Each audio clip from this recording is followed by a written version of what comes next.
How do you prepare for an audition? So for orchestral auditions, it was a really precise practice that I was doing. I tried to do everything that was written in the score and interpretate not so much. I tried to focus on rhythm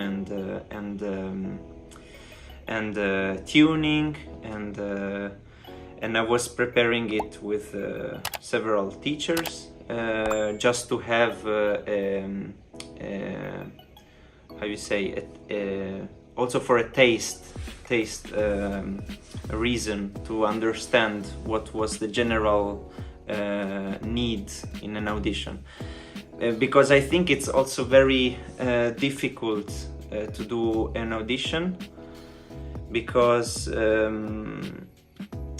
it's not the same when you play in an orchestra. Auditions are something that is completely different. You are, for instance, alone playing, and usually in the orchestra it's not like that.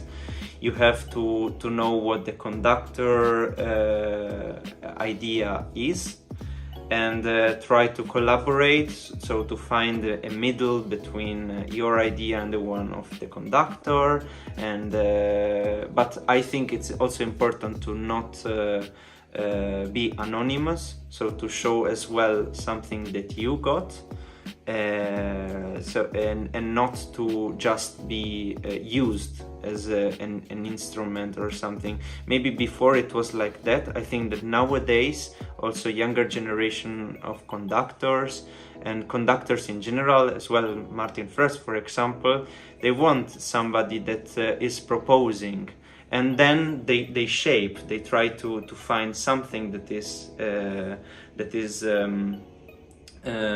both ways good for them and for you.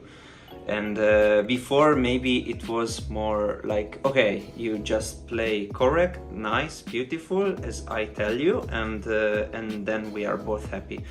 I think that changed a lot nowadays, so because we have much more personalities in the orchestra. How is working with Martin Fröst? In 2018 I did this audition for the Swedish Chamber Orchestra, and I got in and I had the chance to work a lot with Martin Fröst, both as a conductor and as a player, and it was very inspiring because he is one of the most versatile clarinet players, of course, nowadays, and he used this aspect of his playing to put it also in conducting, and he's doing pretty much everything that he is doing with the clarinet. He's trying to put it as well in the orchestral music.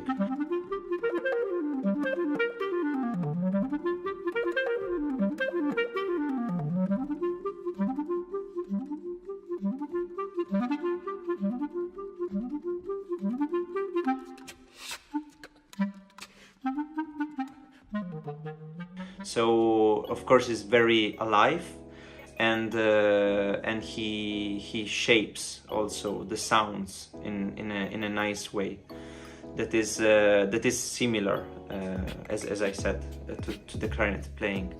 And with the orchestra it was a great experience. So it was 4 years. It's a beautiful chamber orchestra where I had many experiences with so many conductors and so many artists. And now I'm going to take a break from the orchestra to focus a bit more on my soloistic career and on teaching. So I take 1 year sabbatical from the orchestra. And I think that also my illness taught me that I need to take a little bit more time for myself. And of course, playing full-time in an orchestra and then taking free, going in another place and playing soloist, chamber music and master classes and whatever, it was a little bit too much. It was not coping. So I hope that maybe in this year I will rebalance myself in order to find a solution to be in all these aspects of music, because I'm still in love with orchestral playing. I think that is a big advantage for orchestral players in to access in a different way the soloistic world, because you know how it is to play in the orchestra, you know what the orchestra needs from your side, you know that they need clearness, you know that you need to have movements that are really clear, and so I think that it's very important to continue all the aspects, because they are compensating each other. And I think Emmanuel Paus said that many times in interviews, and I love this how he put it, that every aspect, solo and chamber music and orchestral work, they are influencing each other and they are interconnected, and they make all these worlds more complete. Because of course when you play in the orchestra you need to adapt yourself like in chamber music, but you need as well to be to show some ideas and to propose in your soli like a soloist. And when you play solo, you are not always solo. Sometimes it can be that you are accompanying, or you are not the most relevant part.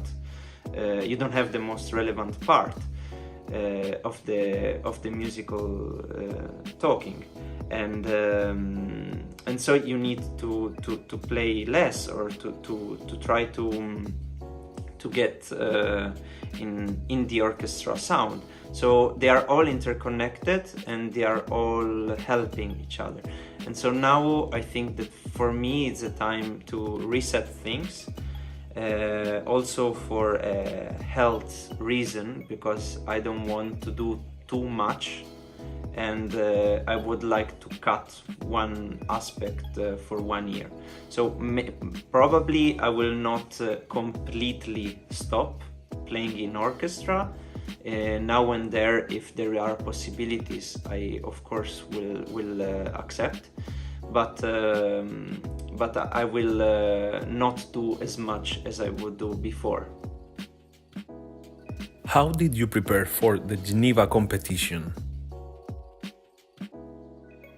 Geneva competition for me was 1 year preparation almost. And I remember that in January or February I was already thinking about all the pieces that I would play in the competition, so, and how I would interpret them. And so it was a long process. Of course, meanwhile I was doing many other things, but I had a problem that actually I think in the end was a big luck, and that was that I fractured my wrist, my left wrist, in the summer. So I stopped playing for almost 2 months, and I think I recovered in middle September, and the competition was in beginning of November. And I used this time to get all the scores and spend time with them alone, and I think I learned the music in a much deeper way, because I was not able to play it. I was just able to listen to it and read it. And so I knew exactly, for example, what the orchestra was doing in the contemporary piece or in the other piece, and the piano score, I was really learning it intensively, and I think that was a big help afterwards when I got to play again, and also it relaxed me, because I thought that I'm trying to do the maximum, the whatever it takes to get to pass the rounds, but not because I needed to show to somebody. I just wanted to enjoy, and in order to enjoy, I needed to play well. So it was not anymore that kind of pressure that you usually have in competition. I want to pass because I want. No, I just wanted to have fun, and I think that changed a lot of perspective. And also the days before the first round, I was throwing up because I had some balance issues with my ear, I remember. And when I played Schumann, I closed my eyes because still I was not stable. So I think that were some crystals in my ear that moved.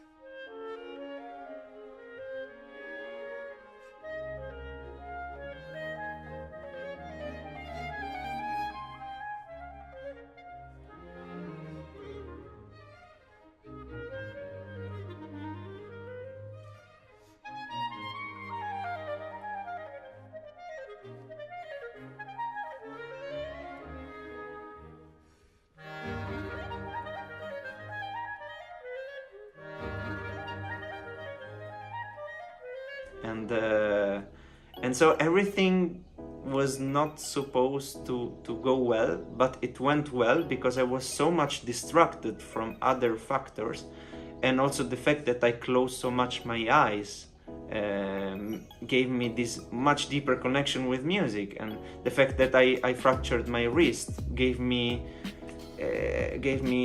yeah, again this connection with music in a deeper level that permitted me to show really my musical personality and less of this. I mean, of course this was okay, was in order. I cleaned it in these 2 months, but I think the musical part was really the thing that got through. And I will never forget the second round, because there I really gave all myself, all my soul, and I cried afterwards, and it was so beautiful sensation that I really said to myself, I don't care if I don't pass. I know that I love what I am doing, and I will continue anyway, whatever happens. And that was a really beautiful sensation, I think. A concert that you will always remember? I have several, but maybe so the ones with the most emotional impact were the one time I replaced Martin in a concert with Swedish Chamber Orchestra in Budapest.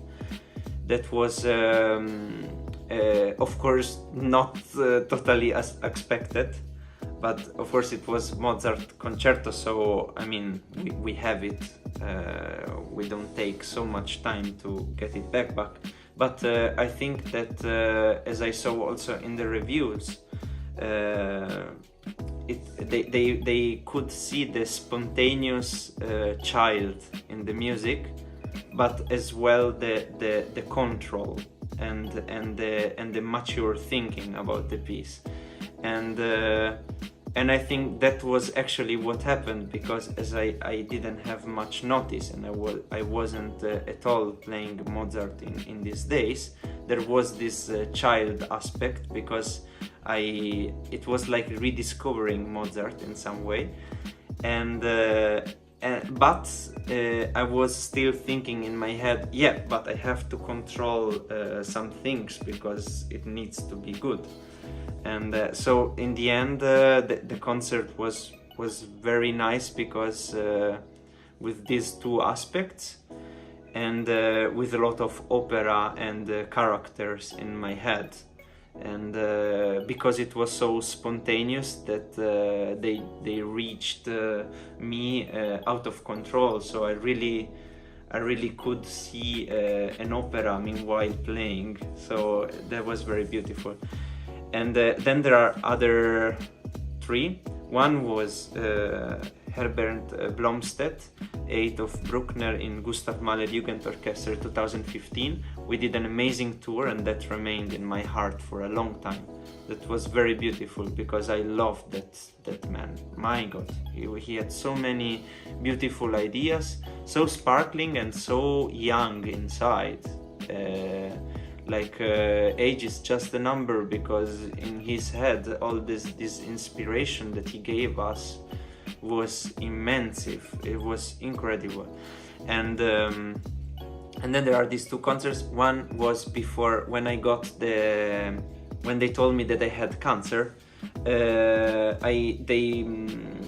They let me do just one concert still, and that was in Germany, in Rheingau, because Beatrice Ranna, this amazing pianist, she invited me for this festival, and then I was supposed to go to Italy to continue in another festival with the same program.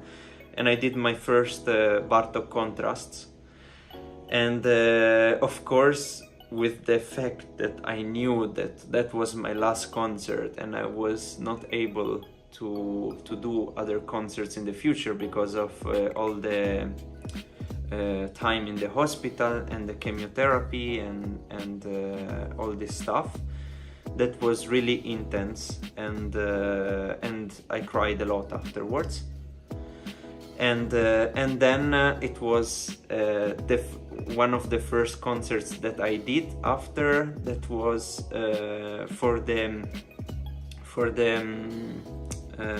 hematology department association, that were like some people collecting funds for their activities for the sick people in that department. And when I played, I was very, very touched. I was playing with my pianist, Simone Rugani, and it was very, very beautiful for both of us. It was really intense moment, because it was not perfect concert, I admit, but emotionally it was really, really strong. And I think also in the music it was really, really strong. And yeah, so these are my several best concerts, let's say, but there are many others. Any advice for the Clarinetistas del Futuro? Stay curious, enjoy life at the deepest, and try to put your life in music, as I said. Mentally, try to relax sometimes. Don't be in pressure all the time, because creativity comes also from relax. I mean, the best ideas come just in the moment where you don't feel pressure. So you have to get rid of the pressure, and nowadays it's very difficult because socially you are pressed all the time, and actually also physically. So you need to train, you need to go to run, you need to do planks, you need to not eat too much, and you need to not drink too much. You need to have a good balance, or at least try to do it as much as you can, and sleep. This is very important. And then just when you have like a very good mental and physical state, then you can do something great with your instrument. So I think that we don't need to we need to not forget that about our bodies. And this I say because I had this cancer, so I know what I'm talking about.